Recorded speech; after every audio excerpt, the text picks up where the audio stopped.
భారతమాత గర్వించదగ్గ ముద్దుబిడ్డ అల్లూరి సీతారామరాజు అని సీఎం కేసీఆర్ అన్నారు. ఎక్కడైతే పీడన దోపిడీ ఉంటుందో అక్కడే మహనీయులు ఉద్భవించి ఉద్యమిస్తారన్నారు.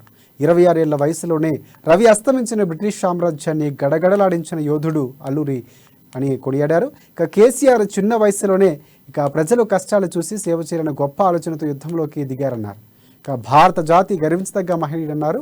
చనిపోతూ కూడా దేశం కోసం ప్రాణాలు అర్పించిన మహావీరుడు అల్లూరి అని ప్రశంసించారు కేసీఆర్.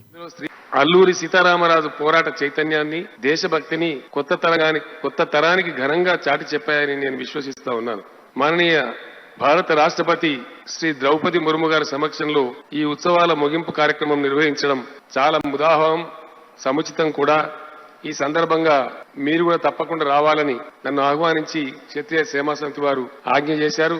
సినిమా యాక్టర్ కృష్ణ గారు ఒకవేళ అల్లూరి సీతారామరాజు సినిమా నిర్మించి ఉండకపోతే అందులో శ్రీశ్రీ లాంటి మహా కవి తెల్లవాడి గుండెల్లో నిదురించిన వాడా, మా నిదురించిన పౌరుషాగ్ని రగిలించిన వాడా అనే పాట కూడా చాలా పాపులర్ అయింది. అల్లూరి ప్రేమికులందరూ కూడా ఆ పాట నిరంతరంగా ఉంటారు. తెలంగాణ ఉద్యమ సందర్భంలో కూడా నేను చాలా సార్లు ఈ పాట నా కారులో పెట్టుకుని వినేదాన్ని మీకు మనవి చేస్తాను.